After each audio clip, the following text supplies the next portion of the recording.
A few weeks ago, something happened at work that really stayed with me. I had spent days preparing a detailed proposal, researching data, creating slides, and refining the final recommendation.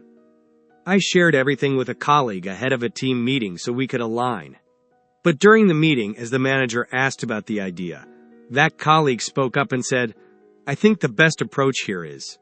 And then they explained my idea, almost word for word, without mentioning my name. People nodded. The manager praised the clarity. And I just sat there, feeling my stomach drop. I wasn't angry at first, I was stunned. I didn't want to interrupt. I didn't want to look petty.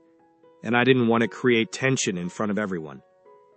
But later the question kept replaying in my head. What are you supposed to do when someone takes credit for your work? This situation is tricky because it puts you in a double bind. If you speak up immediately, you risk looking defensive or insecure. If you stay silent, your contribution disappears. The key is understanding that this is not about ego, it's about visibility and fairness. The strongest response starts with calm clarity, not confrontation. In the moment, if the opportunity naturally arises, you can reclaim credit without accusation. For example, you might say, "I'm glad the idea is resonating.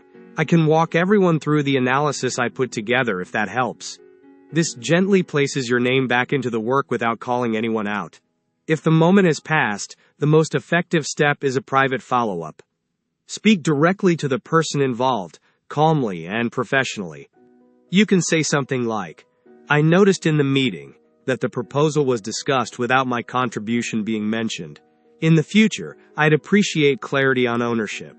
This isn't an attack, it's a boundary. If the behavior continues, documentation becomes important. Send follow-up emails summarizing your work. Share progress updates clearly tied to your name. Visibility protects effort. And if needed, have a factual conversation with your manager, focused on contribution, not blame. For example, "I want to make sure my work is visible and aligned with expectations." People who consistently take credit often rely on others staying quiet. When you respond with calm confidence and clarity, that pattern usually stops. And remember this, standing up for your work does not make you difficult. It makes you professional. Your ideas deserve recognition, and you don't have to raise your voice to claim what's yours. You just have to stay clear, calm, and consistent.